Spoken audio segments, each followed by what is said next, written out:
There's a sense of two Chicagos, in the basketball sense, in a political sense, and a real life sense.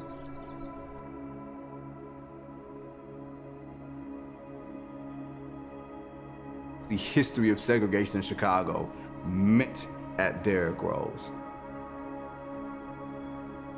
And a lot of people were looking at the championships that they could have won. You're cleared to play. The doctors say you're cleared to play. Why aren't you playing? Is the kid from Chicago now just a rich millionaire? It was like throwing a Molotov cocktail in the city. It's the most polarizing, hard to wrap your arms around sports story that I've ever lived through in the city of Chicago.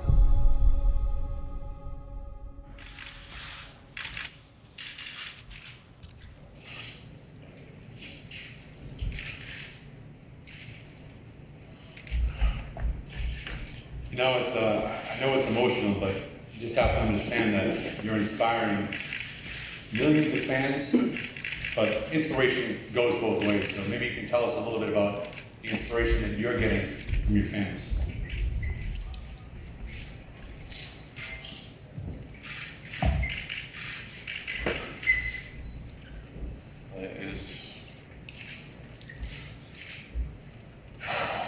It's truly a blessing, man. With all this stuff that's going on in this city, a kid from Inglewood got something positive going on.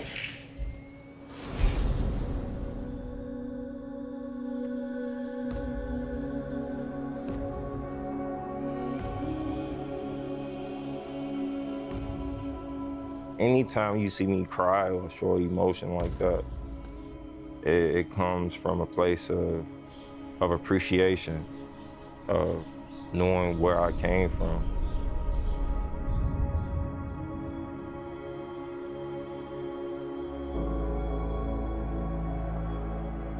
When Derrick was born, he had yellow skin, so he get his nickname from his grandmama. She started calling him Pooh Bear. But some kind of way Bear got left out, they just started calling him Pooh. Oh, when you say the name Pooh, that resonates home. That's Derrick Rose, that's Inglewood.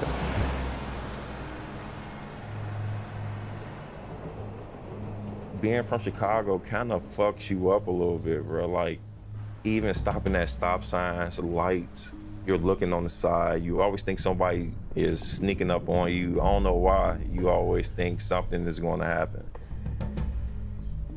You always have that thought in your mind that today might be your day.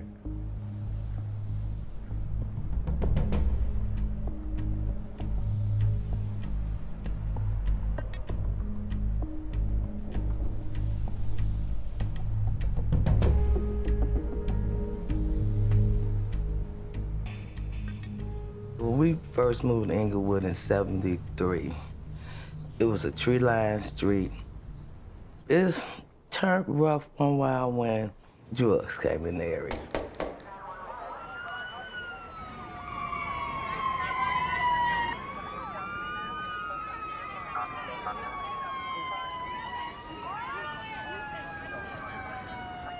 Drug dealers kind of like ran Inglewood, and I think that's what kind of brought me and my brothers together. And Derrick being the last boy, we was kind of like watching over them. It's a love-hate relationship with how I grew up. I hated the whole concept that you put into in the Inglewood area. The poverty, the jobs not being there, everything negative you could possibly think of. Drugs, alcohol. Everything negative is literally right there at your doorstep. I didn't get in trouble a lot, but I was around it. Always around it, but smart enough to stay a couple of feet away from what's actually going on. My brother above me, Alan, he was a knee freak. Then all of a sudden, I seen him turn from a knee freak to wearing a snow outfit for like 2 months because he wanted to sell drugs. That's part of life I don't want to talk about. It ain't something that I'm not proud about. It was a very dark place. You had to do what you had to do. Glad I got out of that. Thank you, bro.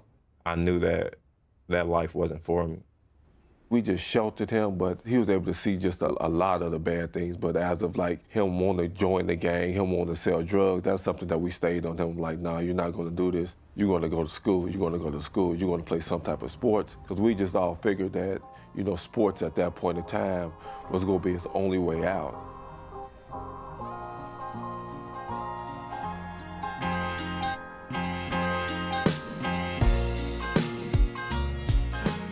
Murray Park was Derrick's place to go to play ball. His friends was there, and they had a good time there. But I knew if I was looking for Derrick, he was always up at that park shooting ball.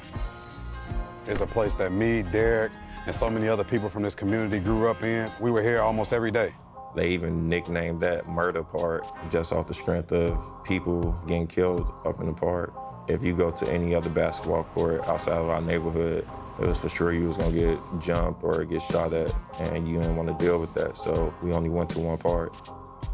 If you wasn't an athlete or a drug dealer, a hustler, you really was nobody in that neighborhood. I know growing up in Chicago that there used to be a code amongst gang members that ballers got a pass, and they even call it the baller pass. They kept the trouble away from him. They saw a lot of talent come and go to waste, but they knew he was a good talent that they didn't want to see go the opposite way. The older guys put that cloak over us and allowed us to grow and not be caught up in some of the other things that was going on outside of the basketball court. If they didn't do that, then I don't know if I would be sitting right here. I don't know if Derrick could be in the position that he's in. Murray Park, it'll make you, break you, make you a better man, make you a worse man. So it depends on which path you want to take. Once you was allowed to step on that court, you knew you could play. And when I walk in and see Derrick on the court, I'm like, okay, he just stepped on the big boy court now, huh? My mom took him to the hospital. He fell out of a tree. I didn't break it falling out of the tree. I was on the court, and I go up for a rebound. I end up getting taken out of the air, and I landed on my left elbow. I didn't want to tell my mom it came from basketball, so I thought that she was gonna try to like stop me from playing. Later on that night, I'm at the park shooting around. You walk in the park. I still played with the cast on, bro. I was still playing. Somebody that broke their arm at 1 o'clock and you playing basketball at 7 o'clock. Your arm is broke and you dribbling with one hand. I'm like, you going to the NBA. Growing up, I was kind of mad. I was that mad kid that was mad because it wasn't a male figure around. The only image that I remember of my dad was him coming in and like an image. I don't even remember his face or what he had on. Him giving me a toy, like a huge truck that you go outside and like dig holes or whatever, a huge truck. I think Derrick becoming the person that he is a result of him just not having much as a child. I couldn't get money to even get like 5-cent candy. Now, that's crazy. As a kid, you can't even find a fucking nickel for 5-cent candy. I used to get a cup and put powdered sugar in the shit and get a spoon and sit there and watch Power Rangers and eat powdered sugar the whole day. Crazy, right? I can remember going to his neighborhood and really being like, damn, this shit is like fucked up. I can remember walking in the alley and seeing a dice game and seeing somebody rob it. When he came in, he thought we were rich. I said, man, I ain't got no money. I said, why you think that? He said, man, this is a big house. When I grew up, it was a 5-bedroom house. We had 13 people living in there. Out of them 13 people, 5 or 6 of them were crackheads. I remember stories of finding crack pipes, taking it to my grandma, like asking her, what's this?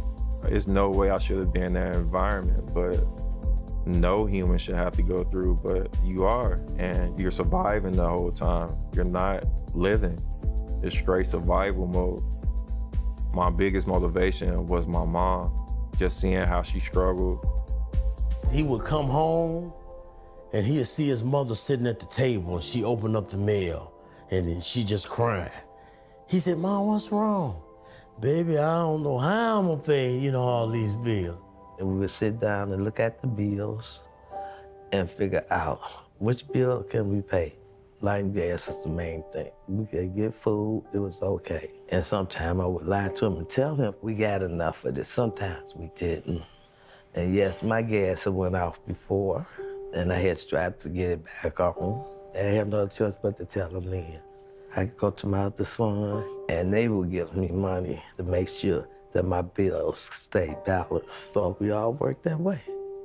When I was younger, I had a gambling problem. That was the only way I could hustle without getting hurt. People around my neighborhood, they hustled, they sold drugs, robbed people, stuck up people, this and that. That's not me. I was a little young kid at the time, big ears. I couldn't go that route. So I used to shoot dice a lot, like a lot. That was the safest way I could bring money home. My Uncle Greg took him around the corner and said, I bet can't nobody outshoot my little nephew. And they were shooting money ball. And he won money shooting jump shots for dollars. I remember going to neighborhoods, playing different guys with money. People surrounding the court is just me, no matter how tall he was. If you put up the money, my guy putting up some money and we playing. Some of my earliest memories of Derrick is coming out here and seeing him playing against a guy that grew up over here, Deion Freeman. I remember people like coming to my crib, 20 kids on my porch, like, yeah, put on your shoes, put on your shoes. I'm like, what? They like, Deion up here talking shit. What? Deion was somebody that always wanted to play against Derrick because Deion thought in his mind he was the best player in the whole Inglewood. I go up to the court, oh, he's in high school, I'm in grammar school. All his guys surround the court. Like, I'm like, all right, so we're really about to play him. He ended up getting killed, but yeah, I played him and I beat him. Just playing in them type of environments, I'm used to it. I don't know, I'm used to the pressure, for sure. This dude got it at an early age, and he wanted it.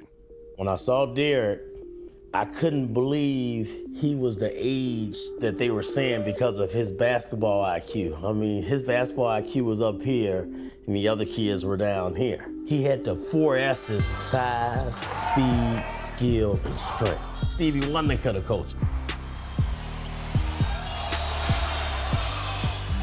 I thought I was the best until I seen Derrick play.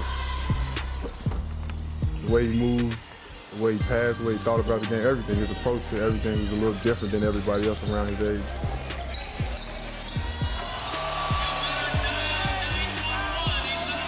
In high school, we were still kids. We didn't know what the future held for us. It was just fun for us, man. We played basketball, we had fun together. We all knew that we all wanted to get out of our situations and get out of poverty, and whatever came from it, that's what was gonna happen.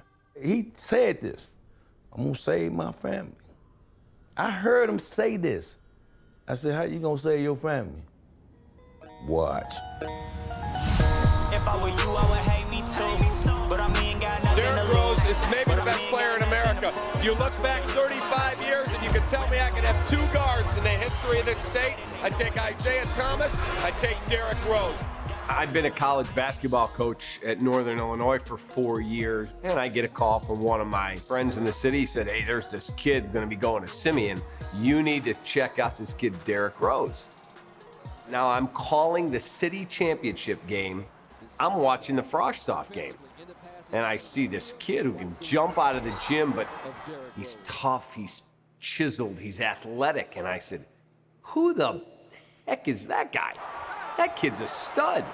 And they said, oh, that's that kid, Derrick Rose, that we were telling you about. Unbelievable. Derrick Rose, another steal. First thing the parents say, hey man, you coach Derrick, man, can you teach my son? Dude, the only thing I can teach you is play hard. Everything else gotta come with it. You know, you got your coaches and then you got God-given talent, man. It is what it is. Ain't nothing you can do about that. You got your coaches and you got God-given talent. Here's Rose. He's gonna make a play. He's going one-on-one. The loft, the score!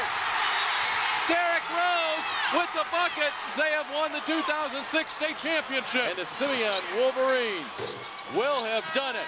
Back-to-back state championships for Simeon. Whatever God give you, use it. And that's what he did, man. It got him where he want to be at in life. I was a year or 2 away from college, and we were living in poverty, and I want to go to the league now. Like, I want to go out of high school. And if the rules was probably, if they didn't change back then, I probably would have came out of high school because we was financially just fucked up. Me and my mom got in a lot of arguments because I felt like I could change everything by me getting to the league. The only problem that was in my way was my age. And by the time the kid became a sophomore, I had to stress it to Derrick Reggie again. I said, I'm not finna deal with all this stress, man. And you got people coming at Derrick left and right. Somebody better step up. He was playing with an AAU program called Ferrari. And at this time, Nike wanted to sponsor Ferrari, but they wanted Derrick to move up and play 16. They smelled money. And when you smell that money, man, I'm gonna tell you something, man. Whew. Me and my brothers had to pull Derrick from the Ferrari AAU team and start our own AAU team with him. Because it got to the point that they were just looking at our brother like he was just a walking dollar sign. However successful Derrick was gonna be in life, we'd never want him to feel that he owed anybody nothing. That's one thing I can give credit to Reggie on. He kept them vultures off of him, man. I'll never forget this moment in June, the day before his graduation, and he was in the gym. I was like, "We not coming tomorrow, you graduate." And he was like, "Nah, I have to be in the gym." I'm like, "But you graduate, man." He's like, "Nah, I'll be in the gym." Derrick was one of the hardest kids I have ever met. Derrick went to work with me one time. You know, I let the kids go to work with me, make some money or whatever. Kid was working so hard, man. I almost told him to quit school and just come work for me.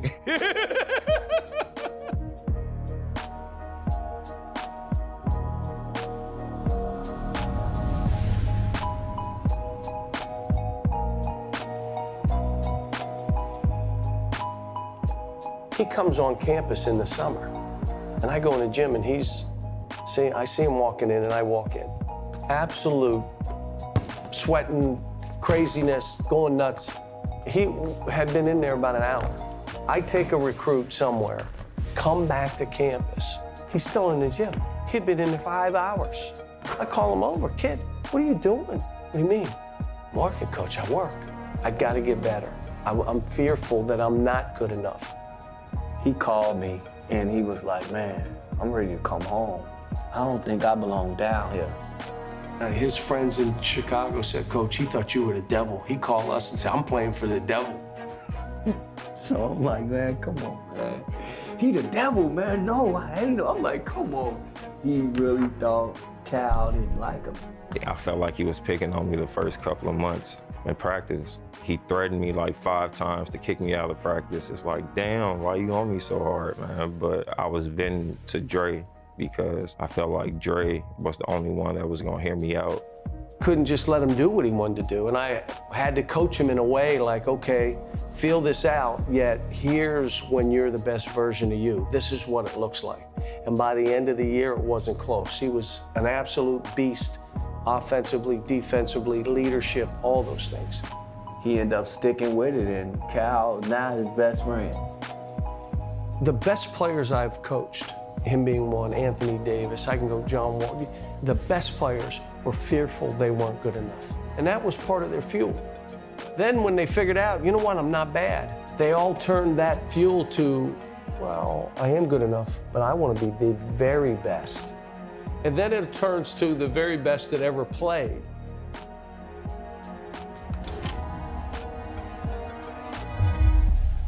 He said that he was gonna be drafted. He talked to me and said he was gonna go on and try to get into the NBA.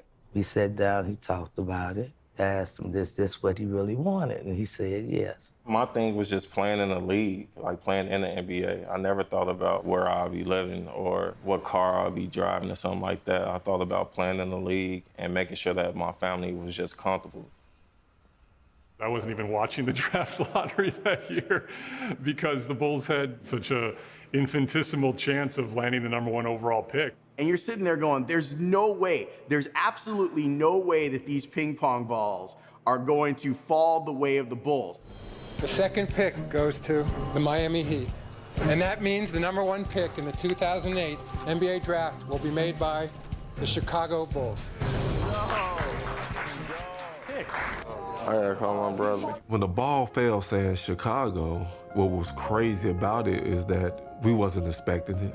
And second off, we thought that they was gonna pick Michael Beasley. Eric, what went through your mind when you saw the Bulls won the draft lottery? I bet all us was surprised for 1.7% or whatever. And just seeing them win, I just thought about LeBron James. I thought he was the luckiest person in the world to get to play in his home city. And now I have that chance. I'm just hoping that they pick me. All the guards wanted Michael Beasley and all the bigs wanted D. Rose. And I really wanted Derrick. We knew he was going to be the top 2 picks. He couldn't drop. As like going into the summer, all of our friends was just anticipating.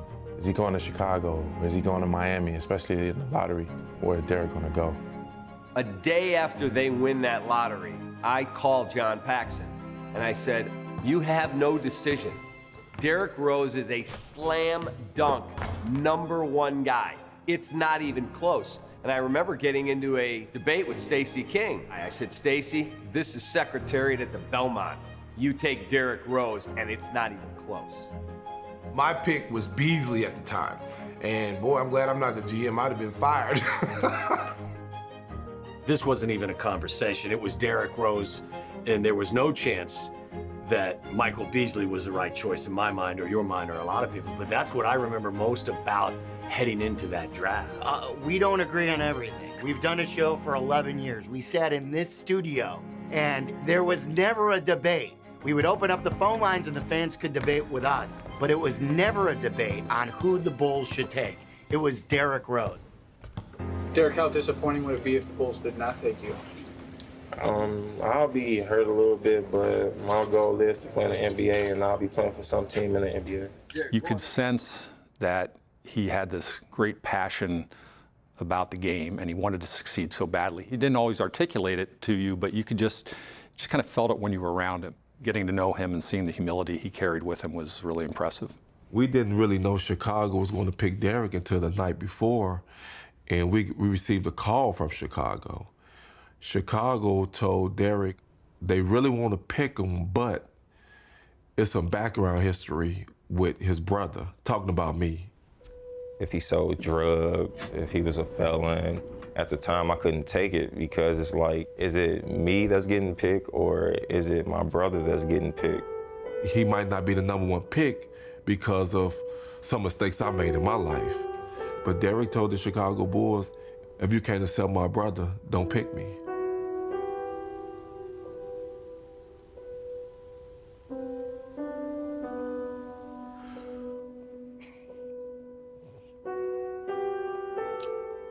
I remember that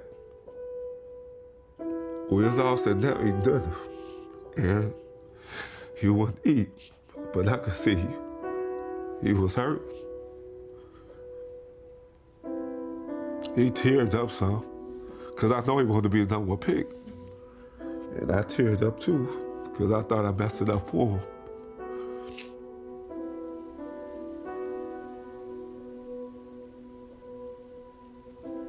The good, the bad, the ugly. Me and my family, my brothers know that no matter what, we got each other back. We feel badly that the Rose family believes that we had some motive. When you draft a young player that in their hometown, you worry about the outside influences. We didn't worry about that because we knew Derrick's family was so tight, and that was who he relied on. As we delved more and more into that draft, knowing that he'd had such a great support system around him, those were things that actually were encouraging to us. There was no belief that there was ever going to be an issue with Derrick Rose.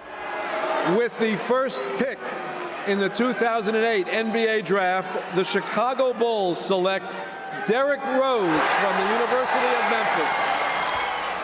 I can't say it made me feel relief. I was more happy for him than anything because he had went through a lot. People call him dummies because he don't talk that much and everything. It hurt because it's your brother and it's a family member. So it was joy and it was relief at the same time. My knees actually got so weak I couldn't move. That was the proudest thing to me, is when he went up on stage as the #1 pick for Chicago Bulls, his hometown. And all I could say was, my baby's coming home.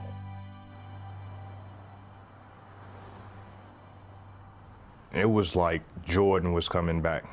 A guy who was gonna lay it all out on the court, who has a background of winning. It was like we had already won a championship. The Chicago Bulls select Derrick Rose from the University of Memphis. It's not a lot of people that make it to the league, period. You make it to the league and you get to play for the crib. Like, I don't know, that's the dream. There's certainly a buzz around the city because obviously Derrick was so well known here. He was so well liked here. He was so well respected here. It gave the Bulls a feeling of being reborn.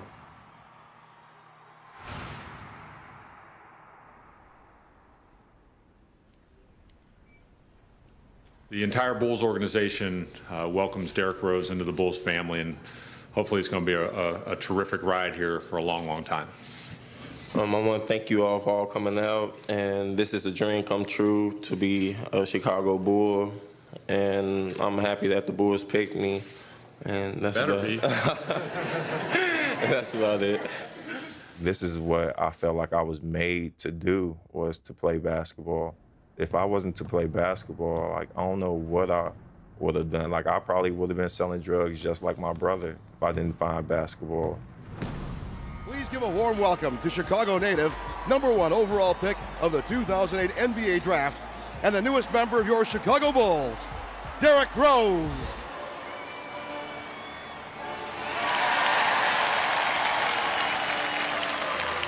It's well documented how hard you work, but I also know that you got one little bit of kryptonite, Superman. Oh, man. That's your, you love Skittles. I had a Skittle machine, man. At home? Yeah, like they sent me like all new kinds of Skittles and stuff. Man, I ate too many. I don't like Skittles no more to this day. He just has an addiction for candy. It's something I've never seen before. I physically had to take it and put it on the top shelf so he could not get to it. He'd always try to sneak the candy in. We try to stay on him pretty good about it. He would chew gum during practice. He would chew it 3 times and then take it out of his mouth and then take another piece and chew it 3 times and then take another piece. I never saw anybody do that before. He can't keep up this diet and play 82 games a season. At what point does that catch up to you?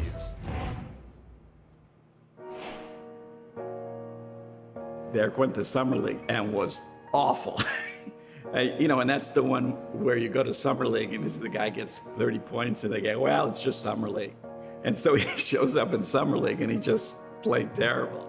I think the Bulls were like, oh my God, we took the wrong guy. We didn't get off to a great start right away, but you could just see how special he was. Oh my God, he broke his ankle. Is there a medic in the house? So a strong finish from the 20-year-old rookie. At that age, you're faster than everybody. You jumping higher than everybody. You just out there kind of like playing reckless off just pure talent.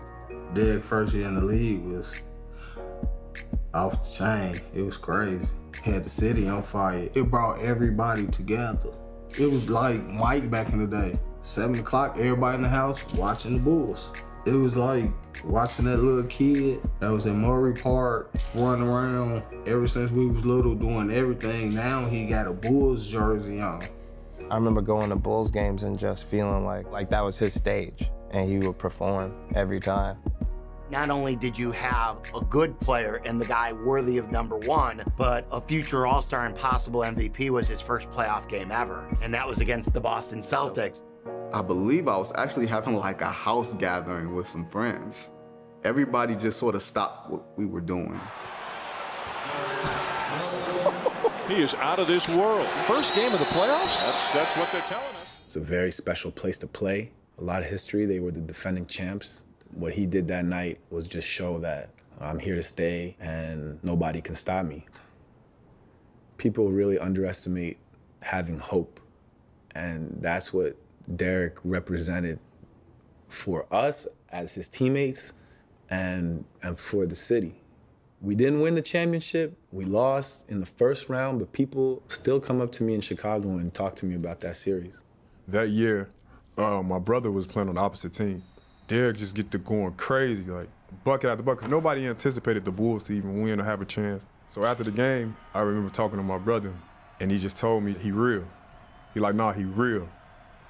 Shorty is real. The next day, he's walking down Boylston Street in Boston, literally walking past pedestrians and bystanders, and nobody is recognizing him. Just without a care in the world, in his element, not being recognized after making NBA history the night before. Ladies and gentlemen, Derrick Rose, your NBA 2009 Rookie of the Year.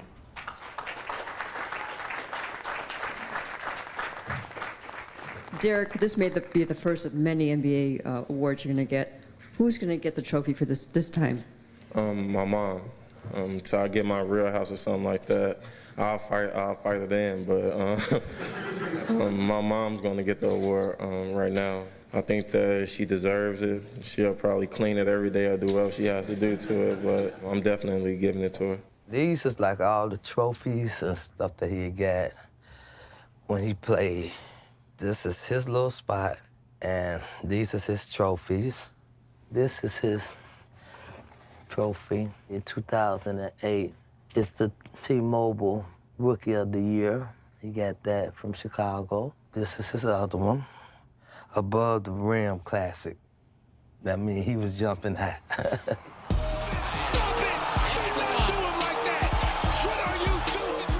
He was doing things that no other point guard was doing. Him going to the lane, getting to the rim, and bigs would get out the way because they didn't want to get posted. I saw that so many times.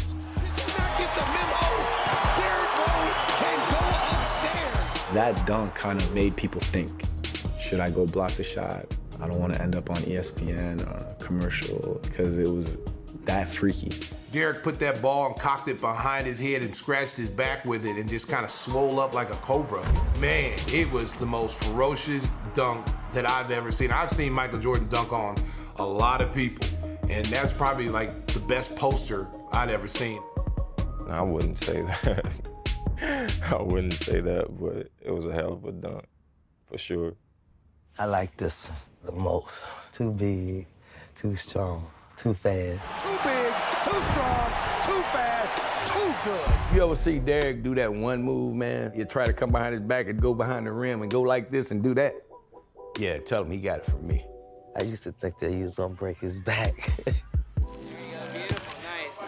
You look at Derrick and you look at his body and the way he dominated guards. Even though he's not a 6'6" guard, he was able to impose his will, 6'3", on bigger guards. So I would always say he was too big. And then him overpowering people. I saw him dunk on Greg Oden and dunking on 7-footers. We all knew he was the fastest guard in the league from end to end. And Derrick in his prime was faster than Russell Westbrook. So too big, too strong, too fast. And then at the end, he was just too good.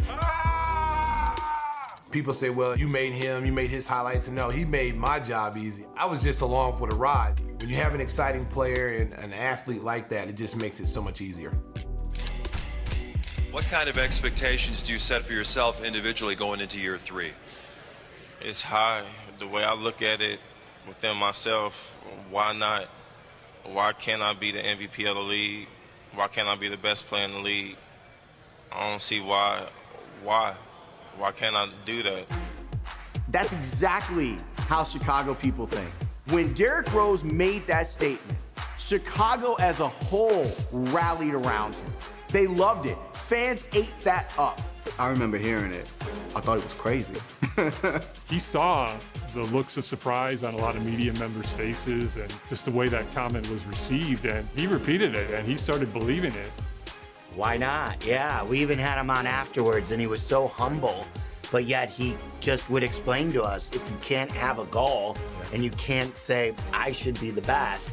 And we always say about our athletes that, hey, if you're gonna talk the talk, walk the walk. And in 2010, 2011, Derrick Rose walked the walk. Goes to his left, goes right line, and drive, this is MVP time! And you're the MVP chance, why not? The MVP season was just Crazy. Yeah, that was crazy. It was crazy. It was fun. It was fun. That's all the city everybody was talking about. He brought us back to prominence in the league. He made himself into that MVP just through his work. So it was an exciting time for our franchise. We felt we had something sustainable that was going to last a long time. I knew he was going to be an MVP, man. I ain't know it was going to be that early, though. You are the youngest MVP in NBA history. It is my pleasure to award to you the 2010-11 MVP trophy. This right here is for the city of Chicago more than anything. Thank you. The way I play is for Chicago, so they accept me with or without the award. The way I play, period, is a Chicago way of playing basketball. It was a special season, and he's such a humble guy. Obviously, to be that young and to win it, usually you have to be in the conversation for a couple of years before it actually happens. But I think that's very much telling as to who he is as a person and how dominant he was that year. Everybody at Simeon was just so excited seeing that happening so early, like the sky's the limit. And we had an MVP in our city from the Bulls and from our hometown. This is the most real Chicago sports moment ever. Just watching somebody get there and doing it while they're young, doing it on their own terms, and putting the city's name on it is just a feeling that's unmatched. That should send shivers down your spine. His greatness was in his humility as a superstar. He was able to say, why can't I be MVP? So he had a confidence about him, but at the same time, he had a humility about him. And last but not least, I want to thank my mom.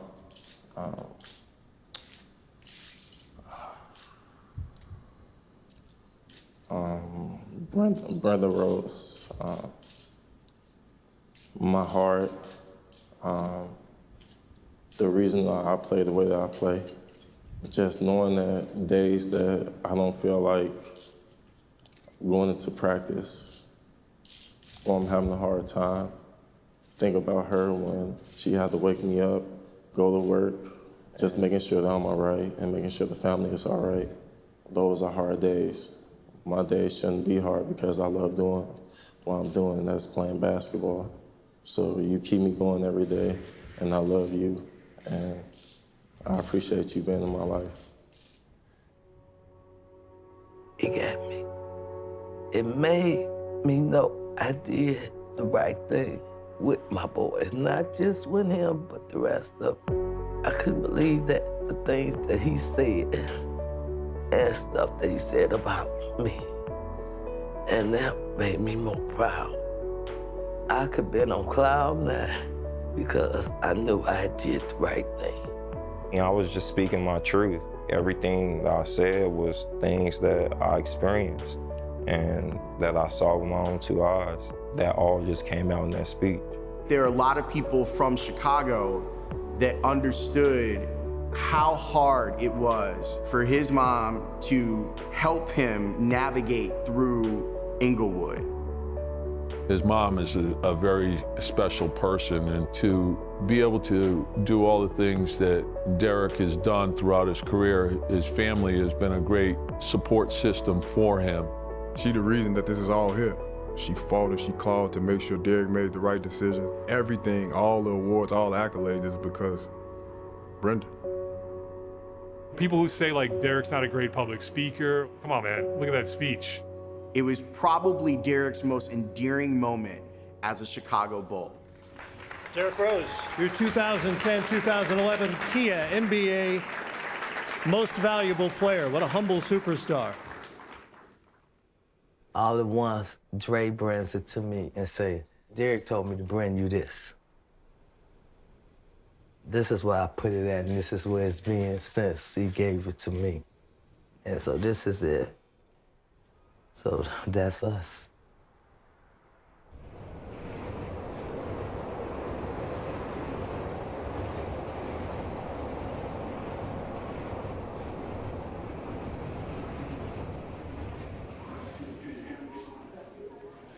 It was in Orlando at the All-Star weekend. We signed a long-term deal. I know your mom, Brenda, your whole family, they were all there.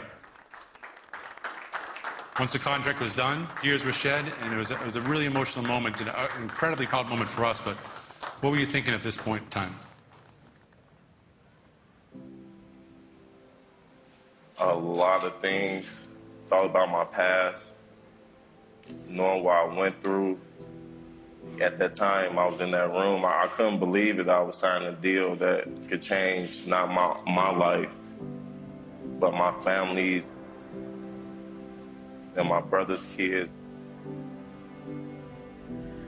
even my friends. And trust me, I'm gonna try to do more than that, where I'm just gonna try to keep helping people, not myself and not only my family, but the city of Chicago. And hopefully it spreads from there.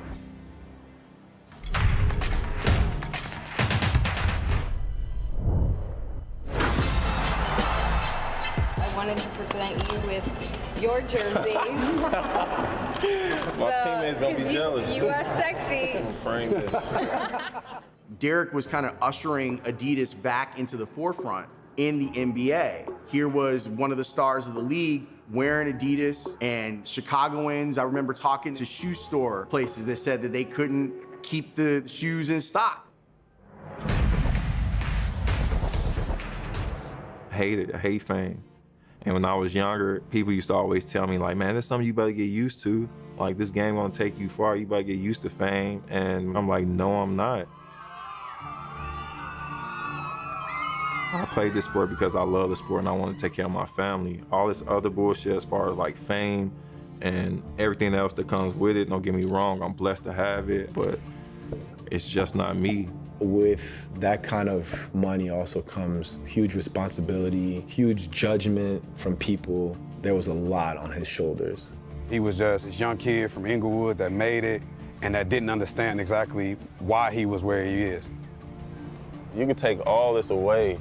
I'm gonna be the same person back in the hood, me and my friends and my family, and we still gonna be living a life just trying to find the next hustle. I love you, Derrick! I love you! I am his #1 fan. By being from Chicago, everybody think they know you. They might have went to school with you, but they mad. They tell their friends, yeah, I know Derrick, I went to school with him, so that everybody think that they're Derrick's best friend. You know, you don't want to be rude to people and stuff like that, but sometimes we might go out to eat and he really can't eat because everybody want a picture, and if he say, you know, let me finish this up with my family, then all of a sudden he might get criticized for that. Not by the media, but now, you know, it might be some people that's, like they say in the hood and the streets, oh, he acting funny now and all that type of stuff. Some people just don't understand it if you're not in his shoes or walking the path that he had to walk. When you get to a point where he got, you're the face of the city now. Whether you want it or not, people are gonna be on you. I think it just created a atmosphere for him that he had to get used to. There's definitely no breaking him, but I think it kind of whittled him down a little bit.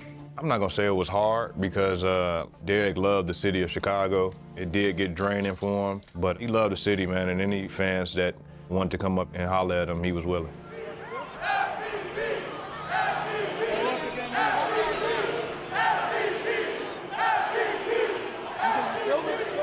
At times it was overwhelming.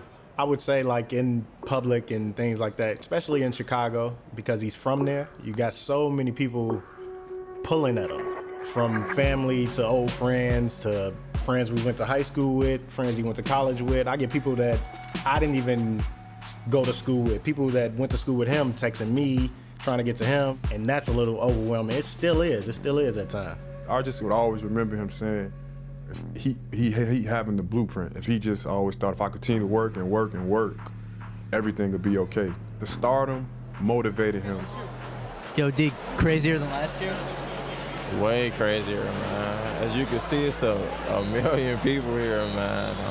It's a blessing, man, just to have all these people show up and show a lot of love, man. I feel good. There isn't a handbook for superstardom. There isn't a handbook for not having any level of privacy whatsoever.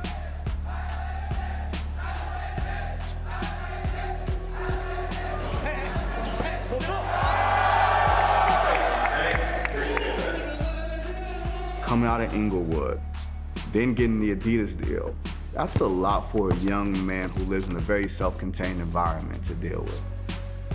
Derrick walked in, and because they started winning and getting better and everybody looked and he becomes the MVP, it became solely about Derrick. And it was never about Derrick, and Derrick knew that.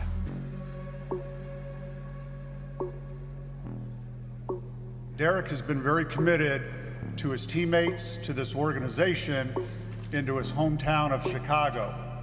Thus, we're extremely excited to announce today that Derrick has agreed to a maximum length 5-year contract extension with the Chicago Bulls. I don't think about money like that. If anything, when I say contract, I think about family, like my family good, making sure they all right. And I'm not talking about the ones that's living now, I'm talking about generations. I want to be so far down the line, like, my family members don't even understand where all of it came from. Where it's like, what happened? Like, some hooping dude got it for me. That's how I want it to be. So that's one of my goals. I think I can finally say this now. Mom, we finally made it.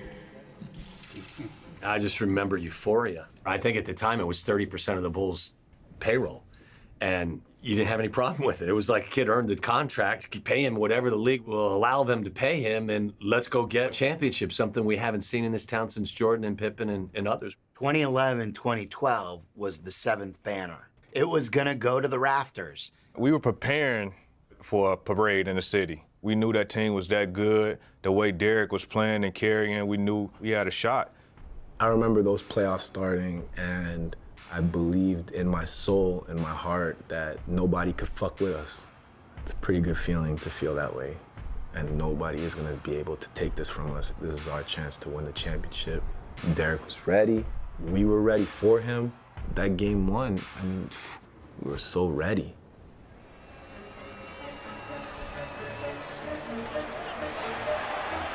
Like, I remember coming down, I think I made like a jump hop to like a pass. Rose came down bad on his left foot. See him holding onto his knee, and down. I remember passing the ball and feeling like my ACL tear a little bit. It didn't tear all the way, it tore a little bit. So when I went down on the floor, after I threw the pass, I went down on the floor. Right when I like laid down and put my hands over my head, I felt it tear a toe, like it totally tore. My leg just started shaking. I didn't know what was going on. I was stunned. I didn't know where the fuck I was at. Derrick's the type of guy that usually bounces right back. Get up, get up, get up. So when he didn't get up, I knew that it was serious. I was hopeful that it wasn't as serious as it was. You know, praying at this point. So I'm sitting in row 1, behind the basket that he got hurt, and it was silent. And you didn't know how to even process it. You wanted to throw up. It's sickening. Like, honestly, it's just a feeling of sickness immediately. When he's writhing in pain on the floor, your heart was in your throat. All of Chicago felt that. Like, we felt that. I remember walking to the back to get a X-ray. The X-ray, of course, didn't do anything. They needed an MRI. And I remember going to the MRI. After getting out the MRI machine, they told me that it was tore and just breaking down. Like, I couldn't believe it. When Derrick went down, I was like, all right, he might be out for a couple games, but he's gonna be all right. I remember where I was sitting when I got the news that he tore his ACL. It was a lot. It was almost like somebody died. It was the worst feeling you've ever had following a Bulls playoff win. It was such a downer that we didn't even know how to process it. For a 22-year-old, 23-year-old that just won MVP award, to have something drastically just happen to you like that, like, it can fuck you up, especially if you don't talk to anyone. And at the time, I wasn't talking to anyone. I thought I was strong enough to hold it to myself or hold it in, and it was killing me. I think he kind of felt less of a man a little bit. I think he really just didn't know how to express it to, like, me or Dwayne or Alan, even our mom, that physically and mentally it could be draining. All you can do is be there to support him. Ultimately, Derrick's the only one that was going through that at the time. I understood the dark place he slipped into. Injuries take you to a dark place because it's rehab. And I think people misunderstand when they talk about a guy not wanting to play. Guys would rather play than rehab. Rehabbing is not fun.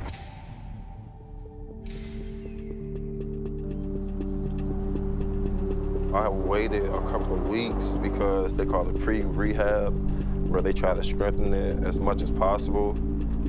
I was almost walking regular. You have some people that have ACL tears and they go a whole year without getting surgery.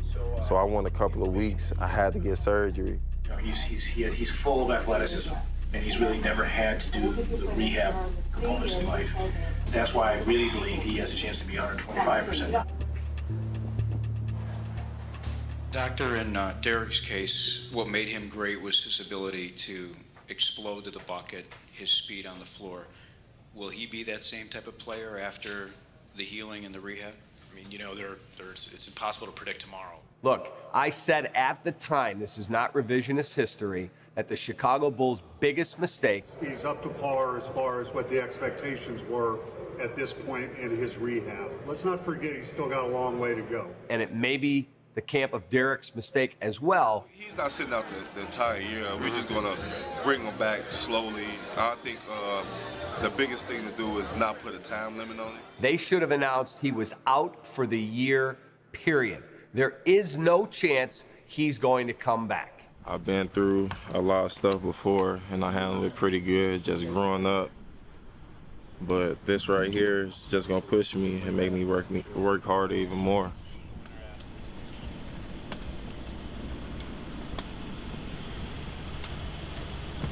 Make you look at things totally different. You have to listen to the player, and that's what we did. But ultimately, the player has to feel right in order to get out there on the floor. Derrick went through a devastating injury. It was difficult mentally to return from. So we knew it wouldn't be as smooth as we all wanted, but ultimately the player has to feel comfortable in himself. That 12-13 season was just a disaster on so many levels.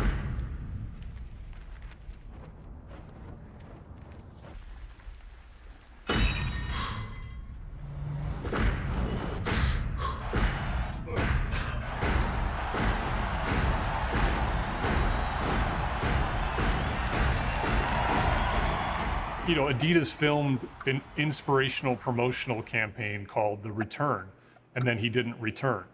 So let's start with that. You can't begrudge the shoe company for doing that because everybody figured that he'd be back at some point during the season. He's on line to be the second greatest player in the history of the organization. Yes, better than Scottie Pippen, because he's the youngest MVP in NBA history. He's about to be Michael Jordan. Why would you risk sending this guy out there? Who's even thinking about that? He's out there trying to rehab his knee. Maybe he's not even thinking about the public relations war that's going on about his rehab. But every day past the point where the Bulls said Derrick should be back and he wasn't back, Derrick was losing credibility with fans. I remember it split about 50-50. There were some people that were adamant that you let Derrick come back when Derrick wants to come back. 50% of the Bulls fans were follow the doctor's advice. I felt at that time that if the doctors gave you the go-ahead, I wanted to see Derrick Rose play. I can't imagine people putting all that pressure on me at 22. It's his life and his livelihood on the line, and we're all just like, get better, get better, get better, so that we can win. We just probably weren't focused on the right shit. I have never, ever seen a purported NBA star, guy makes $95 million a year in salary alone, not want to play. His contract sucks. He's coming back as a $21 million player, and he might not be any good. I'm pissed off, and Bulls fans should be pissed off too.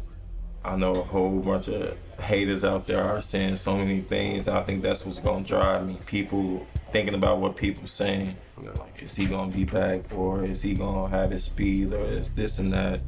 I know that's gonna push me as a player. Do you kind of have like almost a checklist of, you know, not people that's talking reckless, but people that, you know, might be doubting you, the Bulls, everything else? I know you don't forget anything. I wouldn't say that, but I listen and watch everything. If I don't hear it, or best believe one of my friends hear it, and they're telling me it, and that's why I like them, and that's why I love them to death, because they know that motivates me and make me want to do better as a player. This narrative that got created that Derrick could come back and play and help him in the playoffs was ludicrous. No player in the history of the NBA. Bernard King had the first serious ACL. He's the first player to come back from an ACL surgery and make an All-Star team. He was out 2 years. He came back in 2 years. And so Derrick can come back in 9 or 10 or 11 months and then walk into a playoff atmosphere where you got to play at a high level. That's nuts. Remember the sports landscape in which we lived at that time. I believe Adrian Peterson came back really, really quick from an ACL and ran like crazy for the Vikings. So we're like, well, that's AP and that's contact. Here's Derrick and it's basketball. So can Derrick come back? And that was the internal fight. You had Derrick's defenders and you had the people wanting Derrick to try. And it was Chicago's sports civil war over this for months. I could have came back during the end, towards the playoffs. They were mad because I sat the whole year out. I felt like I had to wait. Like, it wasn't my agent decision, it wasn't my trainer decision, it wasn't the Bulls' decision, it was my decision. Like, I wasn't ready. At the end of the day, my health is everything, and I'm not moving or budging for no one if I'm not ready to. Unfortunately, the way that my business works sometimes is other narratives take the place of your story. Usually, great rule in propaganda is the first person to speak, they get to control the narrative. But no one really heard from Derrick throughout this time, and it caused a lot of bruising to his public perception by Bulls fans. Now, outside of a few media gatherings, Adidas ads, we hadn't heard much from you since the time the injury occurred. Why was that? I didn't want to do anything, to tell you the truth. I didn't want to talk to anyone. I just wanted to rebuild my leg and be around my son.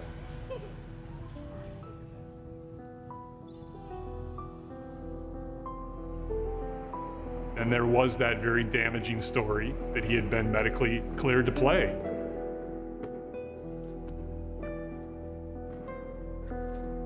And so now Derrick's left a twist in the wind. Well, wait a minute. If the doctors are clearing him, why isn't this Warrior coming back to play? And then on his camp side, they never really addressed it. There's Derrick doing these workouts before the game, and you see him soaked in sweat, and then he would take a shower and put on his street clothes and watch the game. Well, if he can go out there and do all the stuff he's doing, and he's been medically cleared, how come Derrick isn't still out there doing it? That became the mantra from a lot of fans.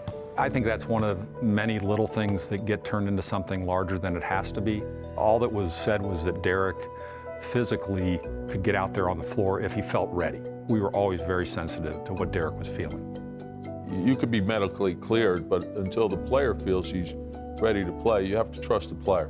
I trust Derrick.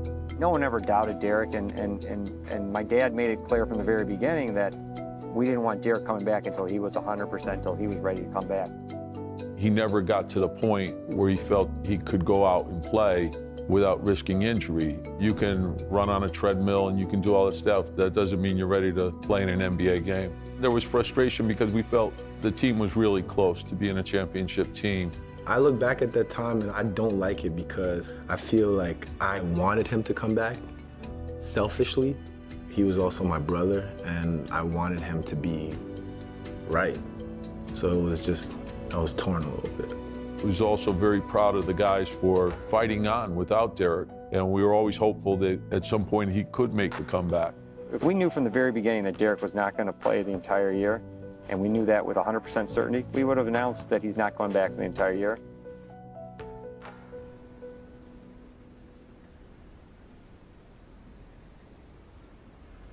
Now that you've had a little time, what do you kind of make of the whole season, which is obviously, you know, so controversial and so much so talked about? We said at the start of the year that, and it was from Jerry Reinsdorf on down, that we were going to be very conservative with Derrick's injury, and we were going to support Derrick in any way that we could. Jerry made it clear from the beginning how he wanted Derrick to approach it, and I think Derrick took on some unfair criticism.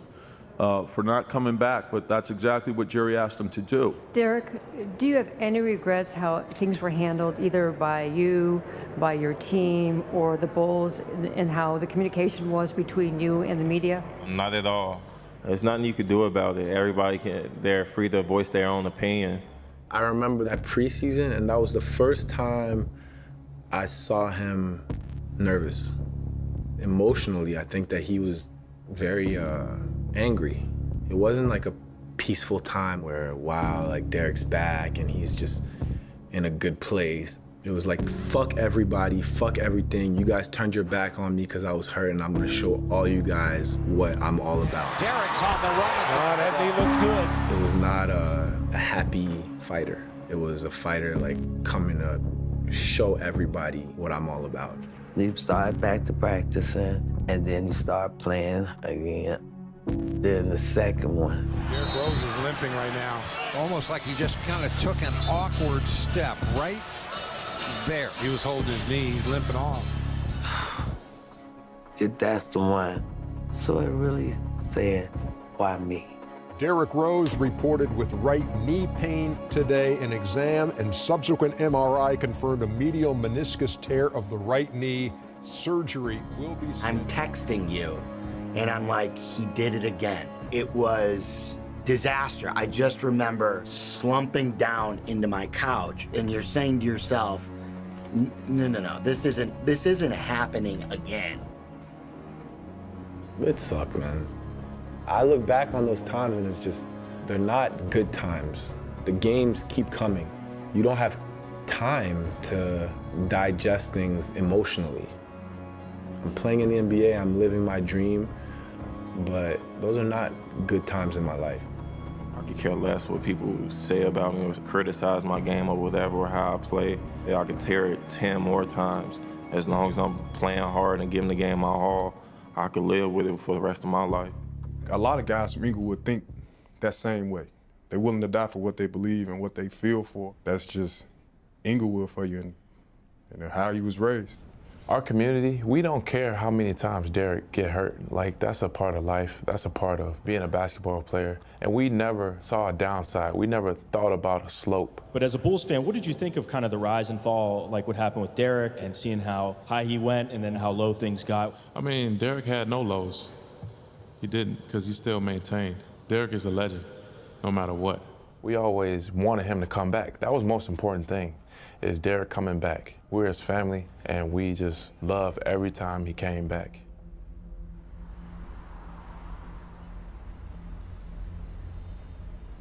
Downtown, this is Sergio on the score. With the way the NBA's played, the fast pace, these kind of injuries that can cripple you, like Bulls now without Derrick Rose are just the Bulls. They're not a contender anymore. There's not much you can do about it. And Derrick Rose has just been injury prone because he has like these biomechanics issues that aren't working in his body, and they're not testing for it. I don't necessarily think the Bulls are better with Rose all the time. That team is easy to stop when he's a ball hog. I mean, the Bulls as a team don't play as well when Rose is playing. Think about what you just said. You just said they play better without him. You're wrong. That's stupid.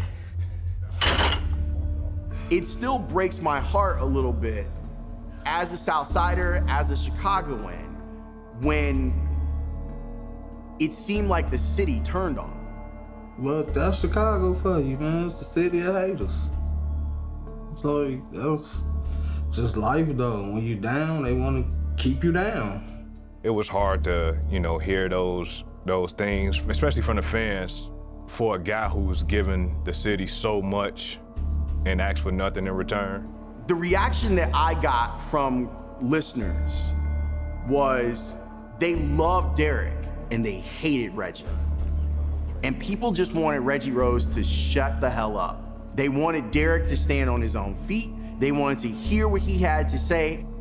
What 24-year-old with over $400 million worth of contracts and endorsements can know what to do in life, and this money is just dumped on you? And that's what bothered me. And you'll see blog writers and everybody just taking shots at your brother, but they hide behind these newspapers. And I'm like, if you're gonna be a man about it, say what you got to say, and that's the way I took it. It's hard to tell someone who clearly helped you that you need to go to the background now. that I got it from here. Someone who has loved you and protected you your whole life. That's a hard thing to ask. That's a hard thing to ask your brother, that you saw sacrifice for you in ways that are unimaginable. To now, I got it. You need to go away. I just looked at it like, that's my brother, that's my family. Somebody got to defend them. And let me take the heat, all the way to the point that Charles Barkley was talking about me. It's going to be interesting when Derrick Rose come back because he is the facilitator of their offense. He makes the players around him better. And his brother needs to shut the hell up too, number one. Stop tweeting about coaches and players and stuff. Let the famous person be famous. You just shut the hell up. Growing up in Inglewood, if someone bullying your little brother, the big brother go come to make this person stop bullying your little brother. And that's all I did in real life. This narrative that got built up that somehow Reggie and his brothers were puppeteers manipulating Derrick was not true. That was complete bullshit. But it became a nice story for some. They can't get a story with me, or they can't get a story with my agent. They can't get a story from nobody in my family. They can't talk to anybody in my family. They can't talk to my agent. They can't get in touch with me. So they'll fabricate a story, put it out there, see if someone bites on it. That story may be so false, and they just want sales. It seemed like there were so many people out there who wanted to tear him down, to kind of prop themselves up. They didn't ever take into account his whole background growing up, where his family protected him. And then all of a sudden, he's in a world where people are taking some real shots. That kind of hardens you as a person.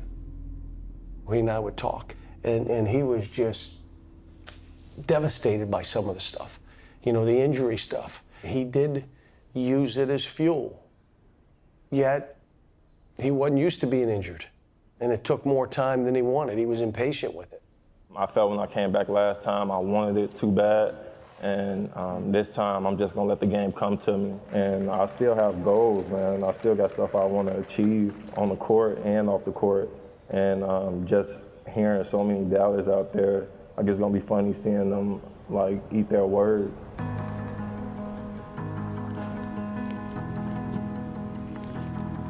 I'm thinking about long term. I'm thinking about after I'm done with basketball, having graduations to go to, having meetings to go to. I don't want to be in my meetings all sore or be at my son's graduation all sore just because of something I did in the past. I don't even know what to say about that. I understand how important it is when you're done playing to want to be healthy. But when you're in it, I think we were all a little bit like just thrown off. At the end of the day, Derrick can say some crazy shit, but at the same time, when he's in the trenches, you're gonna want that guy. We all would have liked him to have said it differently because we knew what he meant. Injuries in this business for athletes, they do force you to think about your mortality as a player. But I thought he was unfairly criticized for that, and I think that started some real negative things from the outside that I think stung him. You know the young man, and you know where his heart is. He's in his hometown, and all of a sudden he's attacked. I'm sure it hurt. I can vividly remember that not going over well with the people that would call our radio station, and that wasn't a 50-50 split. That was 90-10. Keep in mind where we are. We're in Chicago, and this is a Chicago kid, and this is a blue-collar city, and we carry our lunch bucket, we go to work, even if we don't feel well. And it's not about retirement, it's about today. And that angered a lot of people. Is the kid from Chicago now just a rich millionaire? Everything I got in trouble with in the public or in the media, it came from me telling the truth. I want to be able to walk in the future. I want to be healthy in the future. That was exactly what I meant to say. And that's the same thing players are saying now. Derrick's image in Chicago took a huge hit. And all of the good work that he had done before just went away, poof, like that. You got all these fans that's on your side at one point, then you feel like they jumping ship. You know what I'm saying? I think as him being young, he just wasn't really understanding it. It was very frustrating sometimes. Out of 20,000 people, you would just hear this one person while you're on the court. Pass the ball. Derrick, you fucking suck. Stop shooting the fucking ball. Go to the fucking hole. Get him out of here. Trade him. It wasn't last year in Chicago. I could tell it got so frustrated, especially when he was going through the situation when he had got hit in his eye and he had that mask on and he trying to play and I wanted to sit him when he got hit in the eye because I knew his vision wasn't right. And he was like, I don't want to hear no more shit from the paper. He was just tired of it. You know, I just looked at him like, I think this might be his last straw here. I'm playing with my eye messed up, and they still criticize me while my eye is blurry. So damn if I do, damn if I don't, because if I didn't play and I would have said, they would have been like, oh, he was still able to play, so why he's not out there? So it was damn if I do, damn if I don't. I'm gonna do what makes me happy. There was a distance that was created between Derrick and whether it was the Chicago media or the Chicago Bulls fans. Or the Bulls. Or the Bulls. And all of those relationships began to fracture. You could feel it. It was palpable.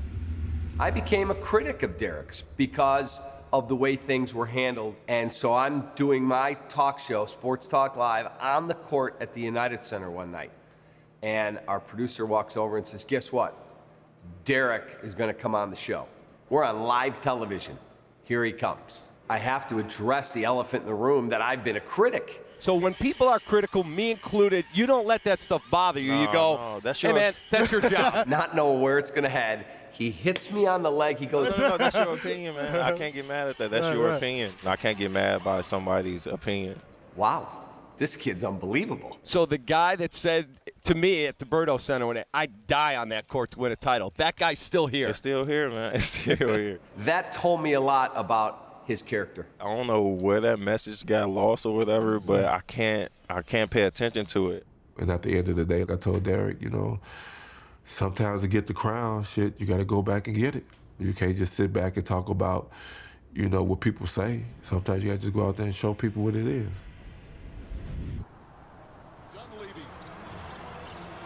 Looking, finds Rose. Rose trying to get open, fires away. Bang! It's over! The Bulls win at the buzzer! And he jumps in midair, you catch him. He's just got the stale face. That's my Derrick Rose. Words at the time couldn't describe that feeling. The thought process was, man, we overcame. Man. You know what I mean? You overcame, we overcame, and it's paid off. It showed at that moment. We just thought it was nothing but great from there. That was a crazy year, and that was a really, really big shot. And I really felt like this was the chance for us to go to the finals. You can start feeling good again, because, you know, you're just on edge about feeling good about anything at some point, because it's just, at the moment, it just seemed like everything Derrick did, through all the good, somebody found some way to put in some bad, some way, somehow. It did seem like, you know, we were, again, headed in a good direction. So many people had kind of written him off and talked poorly about him. His heart had changed in some ways too, you know, about how people perceived him. As an organization, we were kind of in an iffy spot, and we knew we had some decisions to make going forward.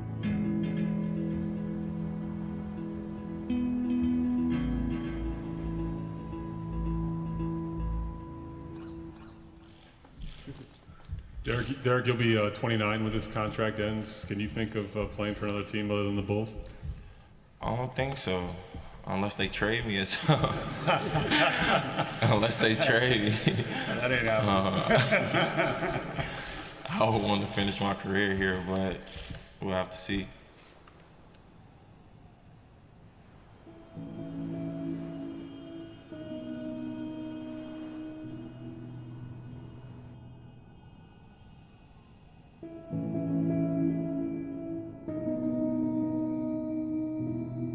You do hear about like trade rumors here and there, and this last one, the Knicks one, was pretty big because it caught a lot of people attention. Yeah, I just stay out the way, man. Like, it's cool to hear about it, but I'm good with being in Chicago, and like I said, we're trying to win there, get back on the right track. So that's the only thing I could think about is just being in Chicago, but I do hear the rumors. I never really thought about just packing up and just leaving or like demanding a trade or something like that. All right.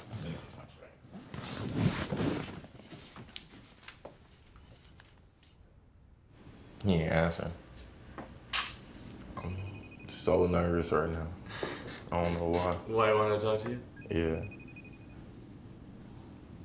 Cause he in New York right now. Yeah, you just got that last night. I hope nothing didn't happen. Kind of nervous. All right, Rose interview take 4, marker. A big separation. Here it is. Here it is.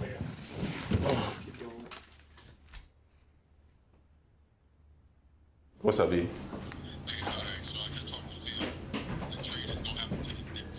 You lying.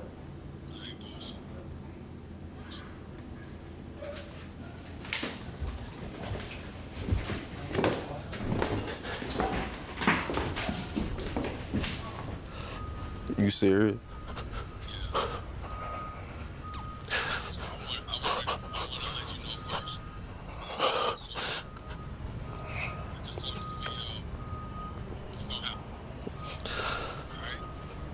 Yeah.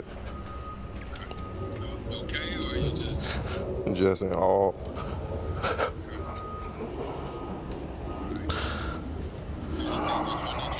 Yeah.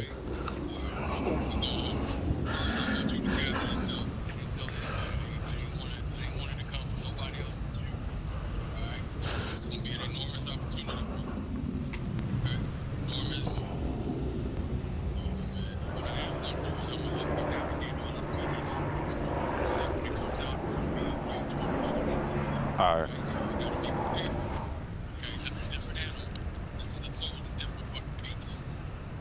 Yeah.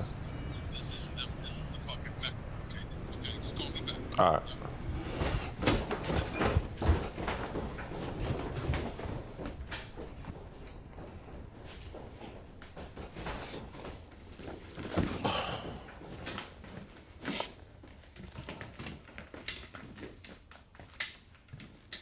Let's just wait a minute. If you need some time, you want to. I'm good, water or bro. something, you're good. I'm good. Okay. We're still rolling. What was the phone call?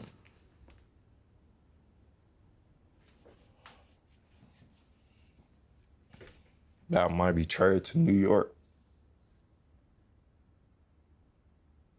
Just found that out now. What was the phone call? What did he say?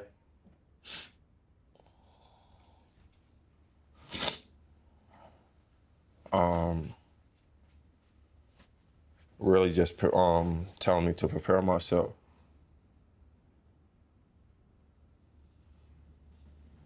Cause something might happen.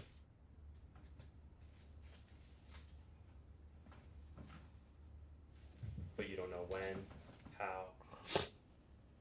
In the next couple of hours. How do you feel about that? What are your emotions?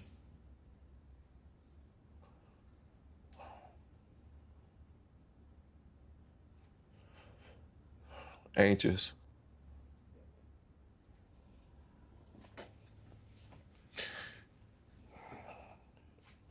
It's funny how everything plays out in this business or in my life, period. It'll always be twists and turns like this. I don't know how to feel right now. Like, I'm anxious, but shy. It's shy, man. That shit made me who I am, man.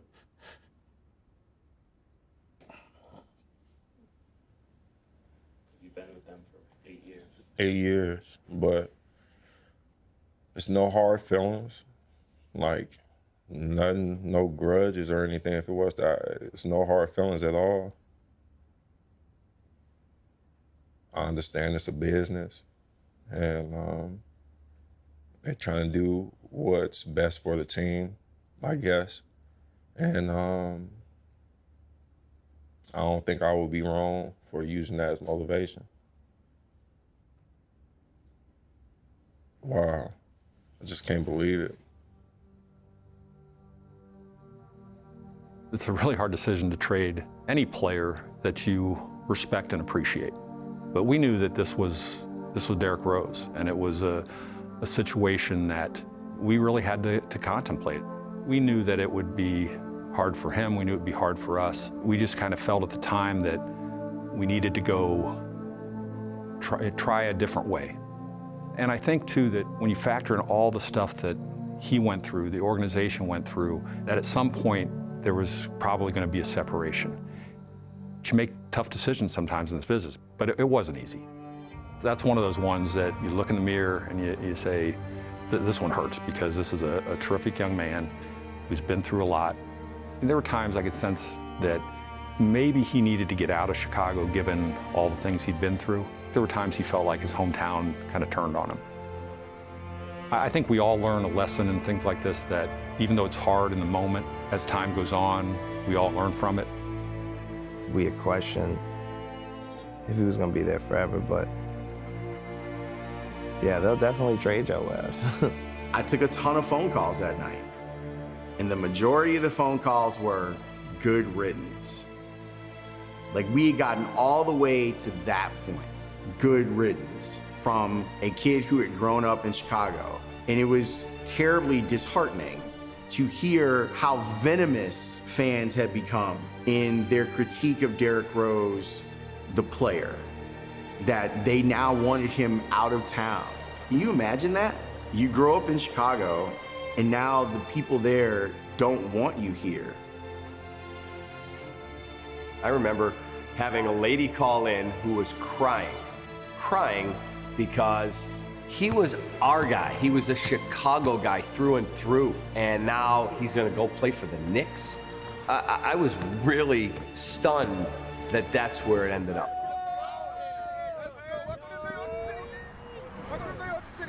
I'm gonna go somewhere and I'm not sure people are gonna like it. There's a sense of two Chicagos, in the basketball sense, in a political sense, and a real life sense. You almost felt like the segregation of Chicago, almost the history of segregation in Chicago, met at Derrick Rose, because so many people in Chicago, so many black people in Chicago felt like Derrick Rose was being unfairly mistreated by a largely white media. And fans, the season ticket holders of Chicago, clearly are a different demographic.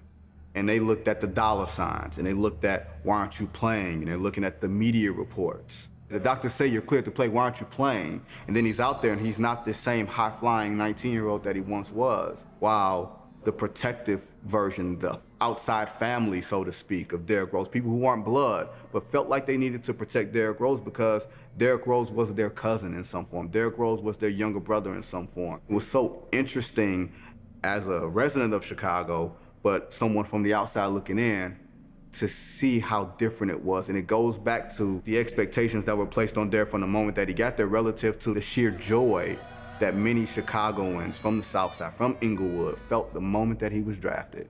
And they go back to that. And everything that happened since then was gravy. So the injuries and all that other type of stuff didn't matter to them. They didn't worry about the championships, they worried about the kid.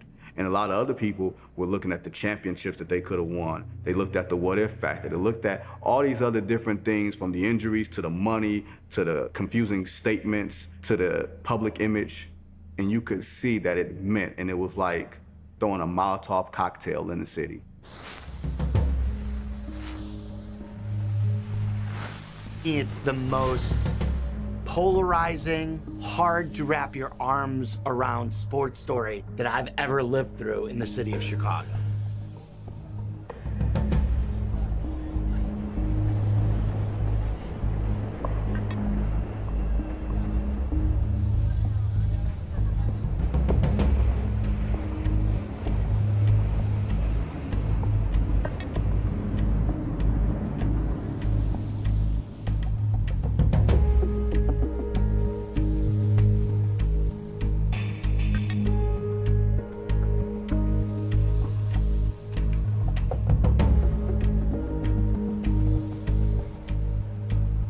My thing is, I'm bringing Chicago to New York. The way I play is just that Chicago raw type of just hooping. Like, I still feel like I'm Pooh. I still feel like I'm myself. I don't know why I was traded, but I would like to tell him thank you. Thank you, for real. Chicago was more than just like a home. Like it grew me into the man I am today. And that's one of the reasons why I changed my number to 25. I'm playing in New York, but I want to bring something from Chicago with me. All right, Derrick. Thanks very much. But Okay. That smile, I ain't seen that in a long time. I ain't seen that, Randall. I ain't seen that since 08. I ain't seen that since 08. Talking about 08. And I ain't seen somebody talking about going out there and doing your thing. Right.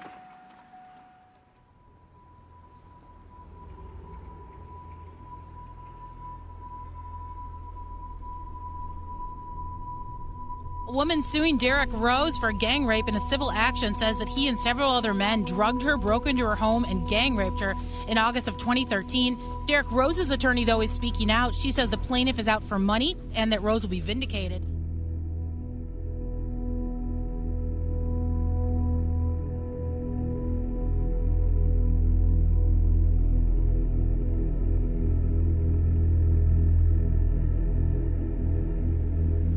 the trial was something that caught not only myself, but everyone off guard because, for one, I never disrespected a woman in my life. One of the reasons why I wanted to fight the case is because I wanted to prove that I was innocent. Anybody else, I guess, would have paid them off or settled, but I felt like we didn't do anything wrong, and it was something that I wanted to fight for, not only myself, but for my friends, too. After 2 weeks, Derrick Rose was back in a Knicks jersey this weekend. The starting point guard was cleared of any wrongdoing in a civil case in Los Angeles.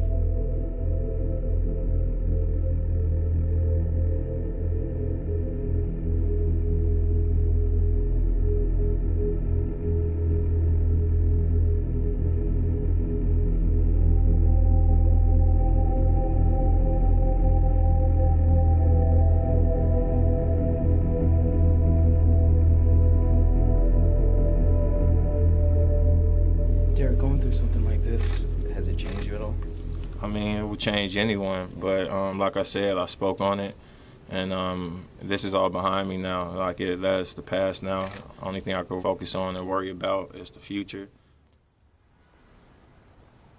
Everything changed just before tip-off for the Knicks when they announced tonight that Derrick Rose wasn't starting, and that was just the beginning of the mystery. It continues to be really the big unknown. His whereabouts are currently a mystery. I was worried about him. Nobody knew where he was or how he was doing. You're one of the closest guys to him here. Have you been in touch with him? Is everything okay? Yeah. Everything is okay? Yeah, he's okay. So I texted with him, and he just said, look, I'm okay. I'm with my mom. And I get it. It was just like a very stressful time. You just don't have time to digest anything because the games just keep coming. We saw Derrick in practice the next day, and he just apologized to the team, and we moved on. That day, I woke up, I went to shoot around, I was heading back home, I was talking to my mom, and I still didn't think I was gonna leave until I got dropped off. I went up to my apartment, I was talking on the phone for about an hour, 2 hours, then I hopped on the plane. I just had to talk to my mom. Like, it was a lot going on. I think he had a breakdown. It was a different time, and at some point he got down, and honestly, I think he didn't know how to deal with it by himself. How are you doing? Feeling a lot better than yesterday. What can you tell us about yesterday? That was a family issue. For one, it had nothing to do with the team or basketball, but that's the first time I ever felt like that emotionally, and I had to be with my family. I don't care what the family emergency is, you at least have to let your employer know. Here's what I would do. I would suspend him, at least for a few games, and then I would look to trade him, and if I couldn't trade him, I'd cut him. Is Derrick Rose fully committed to the team, and are the Knicks fully committed to Derrick Rose beyond this season?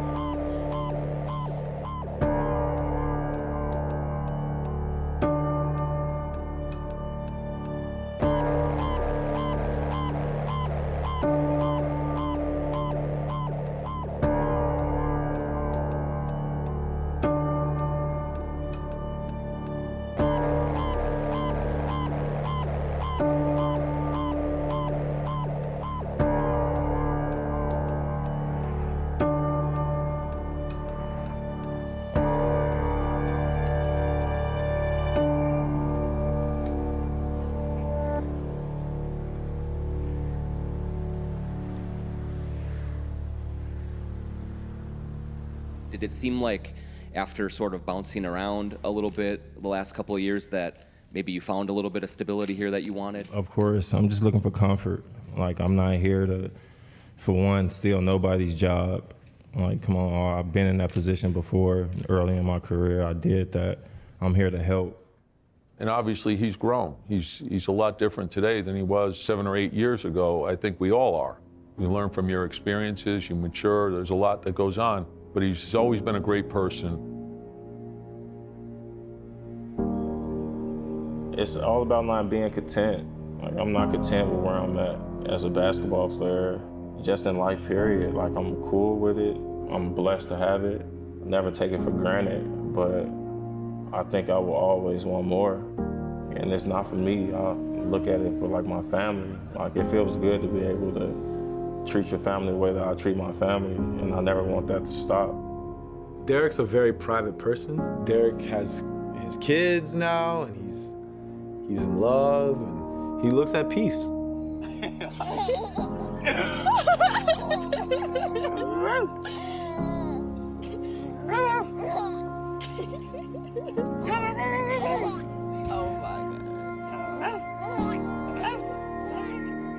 It's just good to see him happy. When you're happy off the court and your house is in order, like Tibbs likes to say, it shows on the court. He's in Minnesota.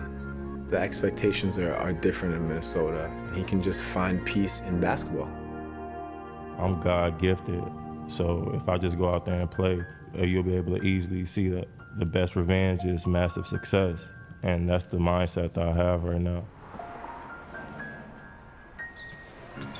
Rose attacks, challenges Derrick Rose, has 41. One off of his NBA career high. The stop, the go, the finish, 46 for Rose. Even when a superhero is knocked down, he's still a superhero at the end of the day. And Derrick Rose showed why he's still a superhero. Dylan, 2011 MVP, Rose. Everybody just streams out on the floor and showing the respect. They all know what this means to me.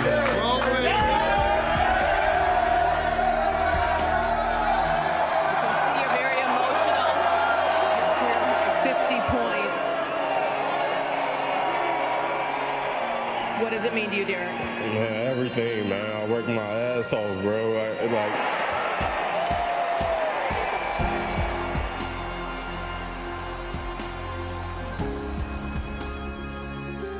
Anytime that you see me showing emotion like that, it comes from knowing where I came from.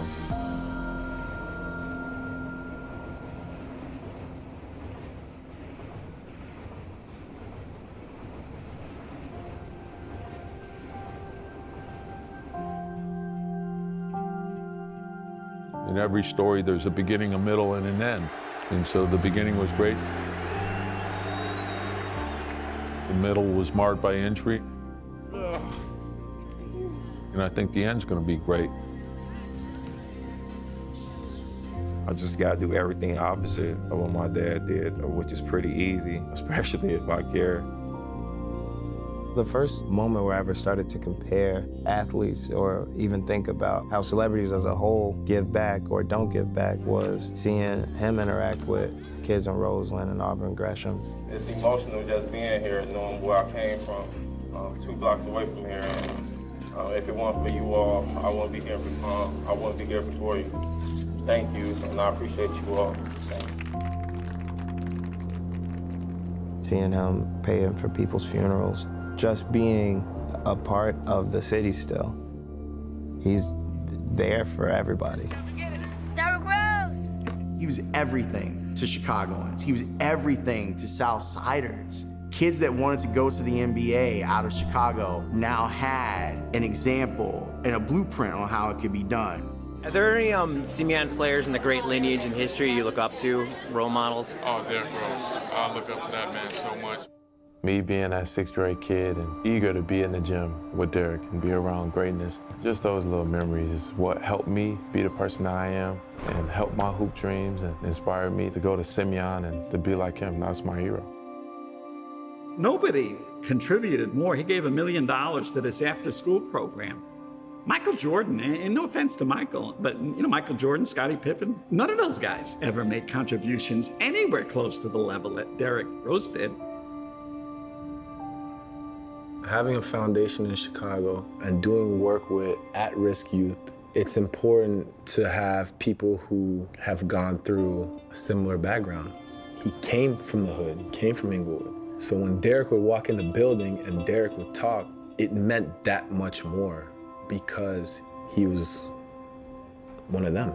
And I know Derrick, and Derrick is a painfully shy person, and he had to fight that because he knew he means so much to the city. And that's why I'll always have that dude's back, because I know how much he fought inside himself, just being a painfully shy kid and having to be the voice for the hopeless. And he'll have my respect forever. To this day, he'll still say, "Coach, I love you." Wait a minute, you played for me 1 year. He'll see me, we'll talk, he'll hug me, "Coach, I love you." Come on. It just shows that he's deeper than all this. And the injury and all this hurt him to his core. Not winning a championship hurt him to his core. Being attacked by it hurts him. But I will tell you that at the end of the day, who he has not changed.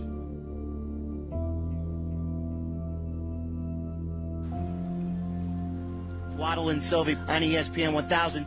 You sent out the question last night about Derrick Rose getting his number retired. You can't be serious, can you? There were a lot of people, way more than I expected, that said absolutely because of what he meant to the city. Derrick meant something more within this city to a lot of people because he provided hope. I've been saying they need to retire his number. Like, he's not finna come. Where are you gonna be, Derrick Rose for the Bulls now? Come on. He was a hometown hero. Just the real son of Chicago. I really hope that at some point there is some sort of reconciliation between Derrick Rose and Bulls fans. There is a missing piece. I hope that Bulls fans remember how much pure joy watching Derrick Rose play gave them. And the 6'3" guard from Chicago.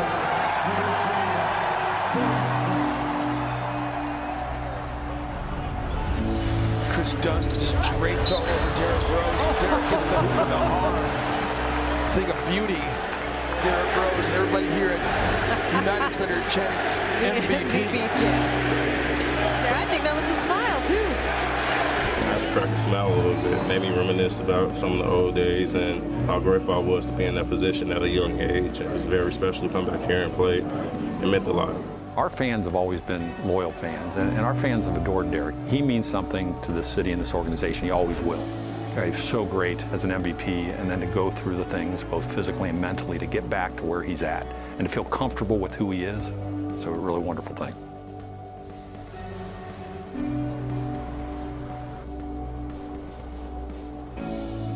Chicago made me who I am.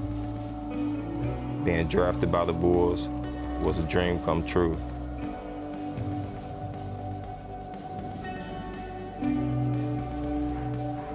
I carry Chicago with me everywhere I've gone.